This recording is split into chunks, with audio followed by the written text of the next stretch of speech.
Shweta. She's come all the way from London to be here with us. Thank you for being here.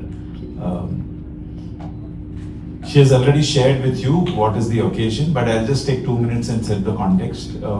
In India, diamond-studded jewelry has been a more recent phenomena. When I say recent, gold jewelry is 5,000-year-old category in this country.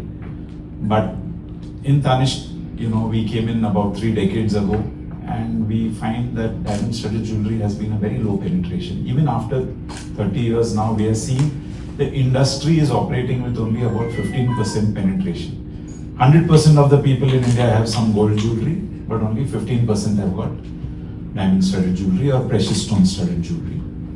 Though India has a heritage of great diamond heritage, the Kohinoor is from here, and diamonds used to be mined in India even before they got mined in other parts of the world. But anyway, that is more for Shweta to share with you. But despite all of that and all the work that Tanishq has been doing in democratizing diamonds in this country, the industry penetration has been as low as 15%. And a lot of that has to do with a couple of things. One is customers don't really understand diamond buying in this country. Only a few people do. They understand there are 4 C's in the diamond, but 4 C's is okay: cut, color, clarity, carat. That is like a specification. It's like 22 karat gold and 18 karat gold or 21 karat gold. But beyond that, the woman is buying the diamond because it touches her heart. It is creating an emotion, and there is a certain light performance of the diamond. There's a certain sparkle. There's a certain dazzle. There is certain fire and scintillation. वो सब 4C में नहीं आ जाता. It doesn't come in the 4C. It is there somewhere in the cut and color and clarity, but connecting the two is not easy.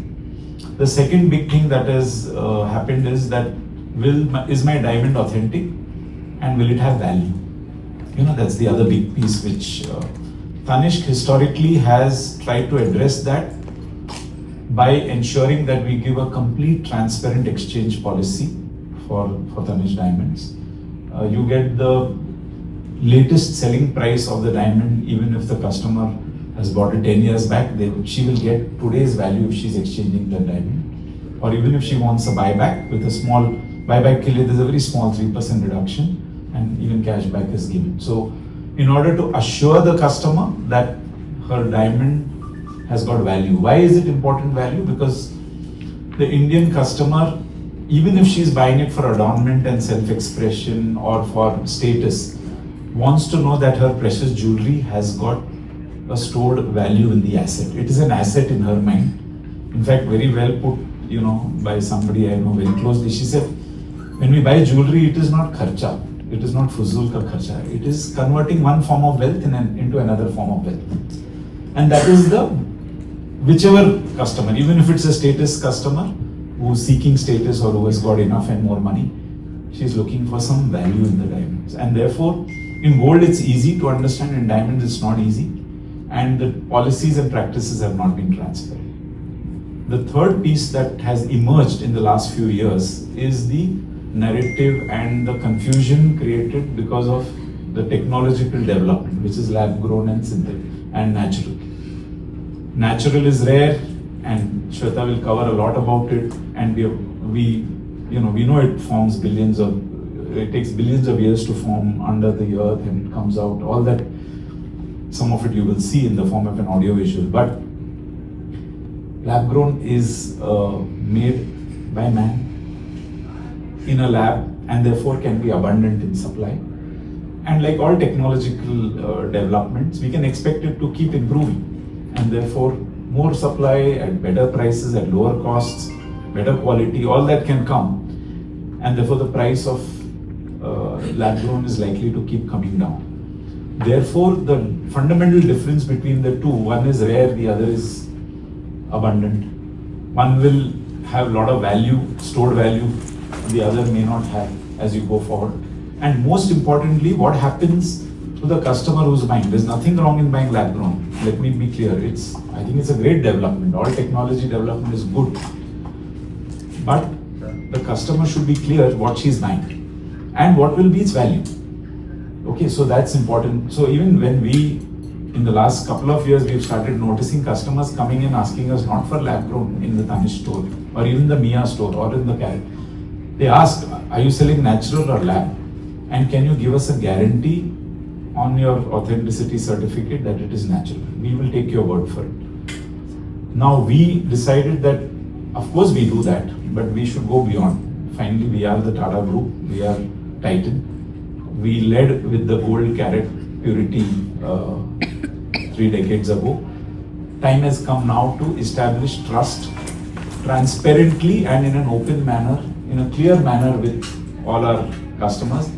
Don't take our word for it. There is science behind it, there is technology behind it, and we are happy to educate. So we have launched, with the help of the De Beers partnership, that is one out of the 3-4 things we are doing with the De Beers partnership, is to create Tanishq Diamond's Expertise Center in collaboration with De Beers, where first of all we'll have a trained gemologist who will educate the customers. Second, there will be equipment which is backed by science and technology, which will help distinguish lab grown from natural with the synth detect machine, which, by the way, we've been using this De Beers machine for the last 5-6 years to ensure that there is no contamination or mixing up of lab and natural in our entire, because we buy diamonds, we grade diamonds, and then we supply them to our factories as well as to our dedicated partners. So we have been very systematic in our approach, but not every other jeweler in the country may have that kind of infrastructure or that kind of operations. Finally, they are jewelers. They may be trading, some of them may be making their own, they may not really have the equipment. So we have been doing that. Now we said, let's bring it in the front and demonstrate to the customer. So that is the first thing that it will do. The second thing that the Tanishq Diamond Expertise Center will do is 4 C's is there, but what is the sparkle, what is the scintillation, and what is the brilliance of the diamond? That will be visible. We had launched Celeste line of solitaires which have nano-faceting in partnership with one of our leading partners who's a site holder of De Beers. And Celeste has got nano-facets which result in a lot of fire. So when you see the diamond, even visibly with the naked eye, you can see the fire in that. But now you can also see what is the fire, what is the brilliance. So that's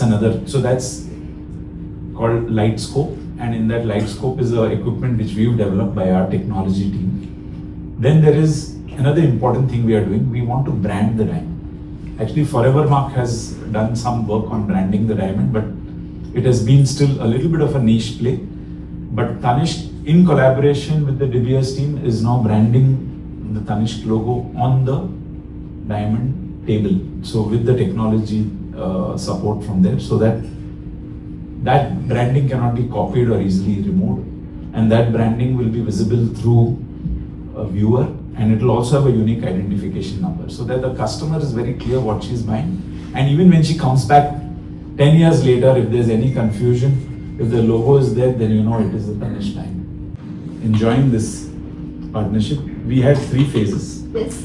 Phase 1 was educating the Tanishq store teams in great depth. So we've covered more than 4,000 of our store teams and made them experts on diamond, thanks to the help from them. And we keep going. And we keep going and we keep reinforcing. The second phase was educating customers, and we've done many customer events. Some big ones. This is my first one. Yeah, this is, we are happy that you're here to experience it. But we've done many customer events, some big, some small, and many diamond awareness sessions at our stores. 15-20 customers will come and we'll spend a couple of hours with them, with experts, having a conversation. Because ultimately education happens one at a time. Yeah. The third piece has been to go to the market with a very strong campaign. Our first exciting campaign was Soulmates. Yeah. Where only natural diamonds can come up with their story, where from the same rough 2 diamonds have been created, and then they become part of an engagement or a milestone. So they've traveled billions of years together. Yes, it's preordained love. Preordained love. So because it was decided 1 million years ago that you were soulmates, and you found yourself only when you landed in that pair. So like this, there are many more exciting innovations and stories that we will bring to the market, and therefore this partnership has just begun. Anymore, I moved out 20 years ago, so I have the good fortune of seeing the diamond industry in the key markets. One of the things that always fascinated me was the fact that even though our connection with diamonds goes back almost to 600 BC or 300 BC, it was also in the Artha Shastra where there's a story about diamond trading and even about the grading. But yet there seems to be a gap. So if you were in the US, 70% of jewelry has diamonds in it. In India, it's still at 15. And you wonder why, right? Like what is stopping us from actually embracing this? And we all love gold, and I also love gold a lot. So I don't think of them as my enemy. But just to talk about natural diamonds themselves, it's my favorite party question. So what is the age of the youngest diamond? Is there anyone who can answer it? What is the age of the youngest diamond? Anyone? It's 1 billion years. So just for you to know, the youngest diamond is 1 billion years old. So you can imagine how much of a treasure it is. No diamond is the same as the other one. So it's unique, just like us. And each of us has a birthmark. You will see every diamond has a unique birthmark. So no two diamonds are the same. And the other party question, and I, very often when I have young boys, and they always have a point to make about what I do. So if I talk about diamonds, I'll have my husband or my son say, "Oh, it's just sparkles," and I keep teasing them that I don't want to invest in mutual funds because I can't wear that on my neck. I really like wearing diamonds. So there's a rational reason why we buy, and then there's an emotional one. And when I compare the markets, I could see that India is growing really the fastest. And now it's become the second biggest market in the world. So we're on the map, and imagine I get to come to an event in Delhi. You can't come to India and not be here, right? And we know that this market really loves diamonds. In fact, North India is one of the places where we sell the most. And we love big diamonds here, right? Because again, it's the heart of India. And we also find that in India, status still is super important. And what we also find is the young working girl wants to wear diamonds, and they find it even versatile. So they can wear it in the day, they can wear it in the evenings. But just coming back, I think today trust is a huge currency in our trade. And we thought Tanishq was the best partner.